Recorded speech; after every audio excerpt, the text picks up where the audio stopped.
I've played poker with both of them. They're both excellent players, and for someone that's just learned 3 months ago, he's playing very well.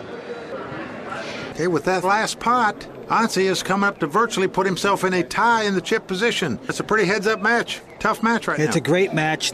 It's got to be exciting for both players. Juha's looking at his hand. Look at it. He's just picked up a big hand, though. He just picked up ace-king. And obviously, heads up, that's a very strong hand. Raise to 80,000. There you go. Big raise. Makes it up to 80,000. Made it 80,000 to go. It's 50 more thousand to Ansi. A $50,000 raise. Look at Ansi. Ansi has picked up a monster hand himself, an ace-queen offsuit, and he's moved all in with his chips. Okay, he's putting it all on the line. Little does he know that he's a big underdog. He's put it all in, $470,000. Call. And he's been called. And the teacher calls him. Let's see the hands. They are all in ace-king. And Ansi lets out a deep sigh of frustration. He is sick to see the teacher have ace-king. He knows he's a major underdog now, and he's got to get very lucky. Look at him. He's hiding his face. I don't really fault him for making that play heads up with an ace-queen, however. Okay, let's get lucky. No. Well, it's a dream situation for Juha. He has an ace-king against ace-queen. Well, I tell you, I think Ansi's played fantastic poker against him. He sort of outplayed him until this pot. Juha has more chips than Ansi at this point. If Juha does wind up winning this hand, the match will be over. However, if Ansi gets lucky and outdraws Juha and wins the hand, Juha will still have a few chips left. This hand will determine your winner, that's for sure. With ace-king against ace-queen. All right. Okay, let's see the flop. Here we go. And then we'll hold up. He's pointing at him. I'm going to outdraw you, he says. Let's see if he does. Flop comes King Jack 8. That's big for Juha with the kings. Well, it's big, but it also gives a straight draw to Ansi. Turn card. So if a 10 comes off, he will win. It's a 3. It's a 3. Ansi is going to need a 10. Down to one card. Or the teacher is going to win this tournament. See the last card. It's a 6. It's a 6. The teacher stands up. He's excited. Juha's done it. First place winner today. Congratulations. Ansi, kidding around, shakes his hand. Very close finish. They give each other a hug. This is Juha Helppi, our champion from Helsinki, Finland. Well, he's the coach. You know, he should win this. Now Juha's going to get to watch the pro division and see who he's going to play for that precious seat in the World Poker Tour Championship Final. Stay tuned. We'll be right back.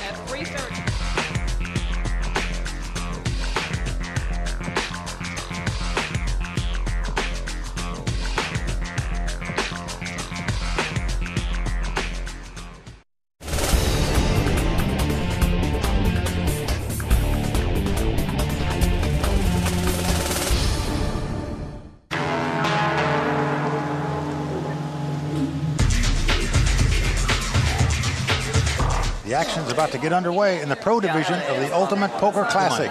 4 of the greatest players in the world. This is going to be an exciting poker event. 4 of the great pros are coming out right now. They're playing for $250,000, winner take all. The winner here will meet our amateur champion from Finland to battle for that seat in the World Poker Tour Championship. Yeah, good old Juha sitting on the sideline. He has done it. He gets to watch 4 legendary players of the poker world battle it out for a shot at him. And he's young, he's fearless, he's got $50,000 in his pocket. The pro is expected to beat the amateur, but I think they're going to have their hands full with him. We're in the Pro Division Championship of the Ultimate Poker Classic. Let's get to the table and see the action. Shuffle up and deal. You are going to see championship poker at its finest today. Our chip leader on the pro side is former world champion Phil Hellmuth. Now, Vince, if you said that Phil had won 1 million tournaments, he'd say you're underestimating. He's very confident, a very aggressive player. He's starting out today with 30,000 in chips. Okay, now Phil Gordon has the next biggest stack with 20,000. This guy sold his technology company in the late 90s, and he's been playing in the biggest games ever since. In seat 1, another former world champion and a tournament superstar, Scotty Wynn. Scotty starting out today with 15,000 in chips. And finally, Jennifer Harmon is also a multiple title holder, but she's most feared for crushing big-time opponents in cash games. She's got the short stack with 14,000. First hand action is underway. The action will be on Scotty Wynn, former world champion. He mucks, and Phil Hellmuth folds, and Phil Gordon, he has a king deuce, he folds. Jennifer Harmon gets a ground skinner. Ground skinner means that, well, because she had the most money in, no one else contested, she's going to win that pot. She takes it, she's smiling, she's happy. You're always happy when they give it up to you, especially since you had a Jack-5 offsuit. Vince, it's ladies first. Jennifer Harmon, most considered to be the greatest woman poker player in the world, and some think she's the best poker player in the world. Jennifer, when she comes over the top, she's got a hand, Vince. She's not one to Mickey Mouse around. This is a tough table. There's a lot of stress involved. It's very mental. You want to win it, so that's what you try to do. I look for the two Phils to be the most aggressive players. They're not afraid to put their chips in the pot. I look for them to be the aggressors here today at this final. The action is on Phil Hellmuth right here. And Phil's picked up an ace-6 offsuit. An ace-high in a four-handed game. Right? I raise. And Phil's going to raise, it looks like. Well, you know, four-handed, people out there saying, well, what would you possibly raising with an ace 6-4? But in four-handed, you got to play much more aggressive. Now, this is interesting. Phil Gordon next to him has a real nice pair of jacks in his hand. Look at Phil Hellmuth looking at him. How's he going to play it? He's going all in. He's going all in. He's picked up two jacks. He's played right over the top for all his money on hand number 2 right here against Phil Hellmuth. He loves to play against Phil Hellmuth. I mean, a few years ago, they were at the final table of the World Championship together. He was not intimidated by him then. I don't expect him to be intimidated by him today. Jennifer Harmon threw away an ace-queen, ordinarily a pretty strong hand. Right, Jennifer had ace-queen, but the pot was raised and re-raised all in, and Jennifer opted to throw the ace-queen away. Scotty's going out now. It's between the two Phils. How much is it? 20,000. Should be 20,000 even. And Phil Hellmuth throws his ace-6 offsuit away.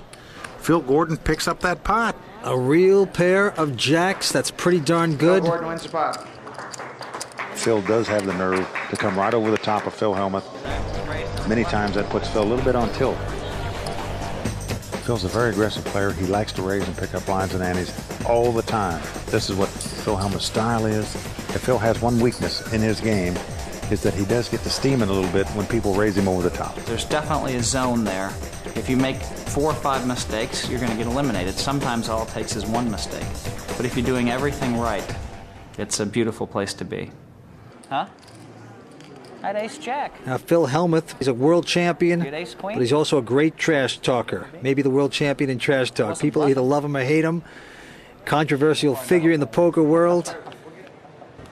Jennifer looks at a 6-4 and folds her hand. Yep. And now it's on Scotty.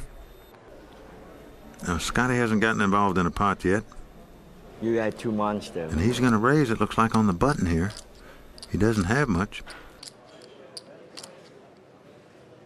Now, Scotty Wynn, he's calling this hand. How would I know? He likes to talk trash too, but he's in there with another great one, Phil. Scotty comes in the pot for 2,200. He's raised on the button. He's in favorable position, and Phil throws away a Jack-10 offsuit, and Phil Gordon has a 7-9 of hearts, the hand you like to play. He throws it away. Scotty Wynn wins the pot.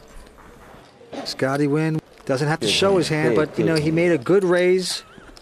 He took the pot without having to show them. He took the pot down. Scotty Wynn, a truly great poker player. Well, he's quite a character. He's a world champion. He is very feared here. It's good to see him out here in the sunshine. Sometimes it's tough for us to play against people you don't know. You make a wrong move, you're so embarrassed. Oh, no! That's poker. Phil Gordon opens the pot for 1,900. I noticed that Phil Gordon just turned his chair around. He does this all the time when he plays poker. It's just more comfortable for him to turn around and play like this. He likes to cross his arms on the chair. Maybe it's easier for him to push his chips in that way. I don't know, but he likes to get them in there. I know that. Phil Gordon is not afraid. He has very competitive blood. He likes to compete at everything. He's a sportsman. So he's here to win this thing. Make no mistake about it. He's not playing for second place. I felt like an underdog going into today. I'm going to play steady poker. I'm going to try to turn over the best hand as often as I can, and I'm going to hope to catch some cards. It's four-handed. Anything can happen. A lot of amateur poker players are in the crowd today, eagerly watching this match. They know that the amateur winner, Yuha, will get to play the winner. They cherish those opportunities. You know what I mean? It's like getting to play against a Tiger Woods or a Michael Jordan. In the poker world, it can really happen. I can relate to the tennis world. It's like taking the top college player in tennis and giving him a shot at Pete Sampras.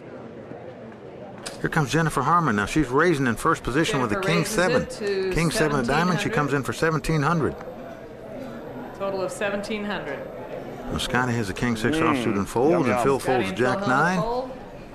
Now here's Phil Gordon in the big blind. He's going to call another 1,100 with a Queen 5 of clubs.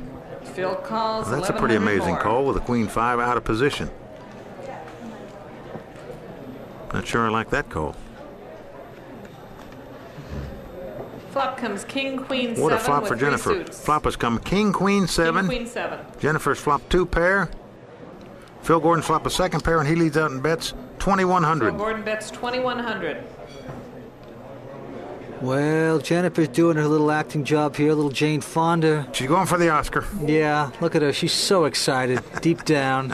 Flop 2 pair, have some sucker on your right betting into you. I'm all in. She's gone all in. There she goes. She's gone over the top. She's not going to let him catch any cards to outdraw Phil Gordon her. had bet 2,100, and Jennifer is raising all in. Now Phil Gordon has a second pair with a bad kicker. I can't see him calling this. It's going to cost him another 7,000 or so. Phil gave it a shot. Second best pair. But he's got to give this up. You would think, yeah, he's going to do it. And he does. He shows her the queen. He lays his hand down. Jennifer Harmon flopped 2 pairs. She raised in early position with a King 7. Got a nice flop. Won a good pot. Hey, no clapping for her. Well, Jennifer cracks a smile as she picked up a nice little pot there. How great is it to stack your chips, to rake in a nice winning pot? All poker players love to stack chips. So that's what 1,700 means. 1,800 means you're going to let it go on the flop. 1,700 means you're going all the way with it. All right. You've got to hand it to Phil. He knew that Jennifer wasn't bluffing. I just wanted to find out what And speaking of 1,700 bluffing, Shauna has been out scouring the island for the art of the bluff. And bluffing in poker is an art. When people think of poker, the first thing they think of is bluffing. So let's get into this WPT Poker Corner, the art of the bluff. Bluffing is, just like, if you don't bluff in poker, there is no poker. For the pros, a bluff doesn't work on just one level. To beat the best in the world, you have to play the game within the game. You look down at your hand to make sure you have that hand. They think, okay, she's double checking to make sure that she has the best hand and that she has the nuts. I'm going to lay down my hand. So bluffing is obviously important, but being able to read bluffs is critical. You can tell by the speed they make their bet, if they look away, if they look at you. You can watch a man's facial expressions, the way he pushes in the chips. Mostly it's body language. Poker pros think they're good at identifying bluffs because they're watching every little movement, but you can't always trust what you see. When I'm not bluffing, I'm real still. I try to act nervous. I try to swallow, that kind of stuff to get them to call me. And all I'm saying in my head is call, call, call, please call. Winning players know you sometimes have to bet, even when you have the worst hand. But there's another reason to do it.